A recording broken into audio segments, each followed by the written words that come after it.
আরজিকর হাসপাতালে চিকিৎসক খুনের ঘটনার পর তৎপর মাথাভাঙ্গা মহকুমা প্রশাসন। মঙ্গলবার মাথাভাঙ্গা মহকুমা হাসপাতালের নিরাপত্তা খতিয়ে দেখতে হাসপাতাল পরিদর্শনে এলেন মহকুমা শাসক সহ অন্যান্যরা।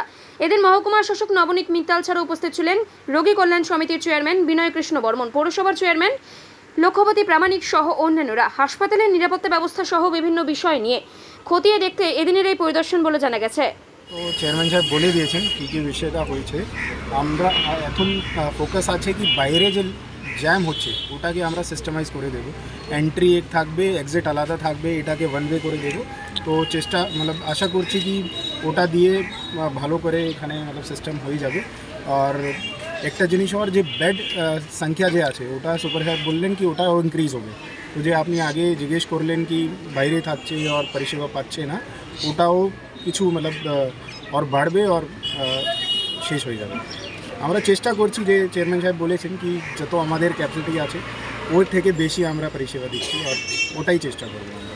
স্যার যেসব উদ্যোগ আমরা রেকুইজিশন দেবো আর যতদিন আমরা পাবো না ততদিন আমরা যে আমাদের সিকিউরিটি গার্ড আছে ওটাকে অপটিমাইজ করে আমরা কাজ চালাবো। আর পুলিশকে হেল্প নিয়ে কিছুদিন স্টার্টিংতে পুলিশ এখানে ডিপ্লয় করে আমরা ওটা চালু করব। রোগী কল্যাণ কমিটির খুব ইম্পর্টেন্ট কতগুলো আমরা সিদ্ধান্ত নিলাম। মেইনলি আমাদের মাথাভাঙ্গা সাব ডিভিশন হসপিটালে ঢুকার যে অব্যবস্থা একটা আছে, এটা যেমন সব জায়গায় হচ্ছে, আমাদের এখানে টোটোর বড় উৎপাত, সেগুলোকে কন্ট্রোল করার জন্য আমরা আজকে সিদ্ধান্ত নিলাম যে ওয়ান ওয়ে করার জন্য, একদিকে ঢুকবে আর একদিকে বেরিয়ে যাবে। এবং এই টোটো বা চার চাকার গাড়িগুলোকে পার্কিং করার জন্য আপনারা দেখলেন, আমরা এখানে একটা পার্কিং করার একটা উদ্যোগ নিলাম।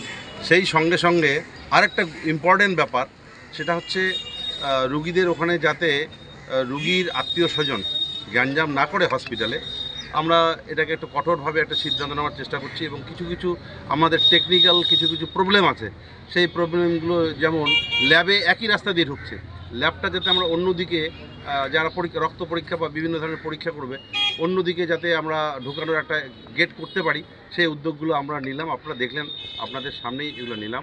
তাছাড়া আপনারা জানেন এটা আমাদের একটা গর্বের ব্যাপার।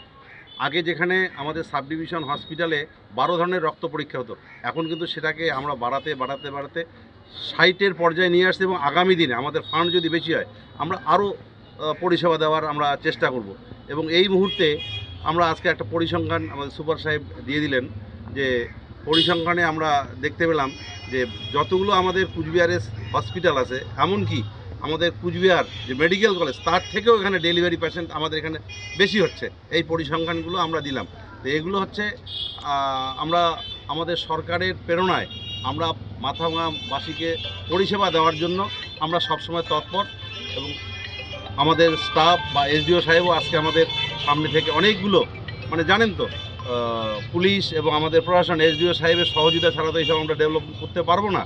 আজকে এসডিও সাহেব এখানে আছেন, পুলিশ প্রশাসন এখানে ছিল, সবার সহযোগিতায় আমরা সার্বিক আরও কী করে পরিষেবা দেওয়া যায় এবং রুগীরা খুব স্বচ্ছন্দভাবে হসপিটালে আসতে পারে এবং সুচিকিৎসা নিয়ে এখান থেকে যেতে পারে, তার বিভিন্ন বিষয়ে আমরা এখানে আলোচনা করব।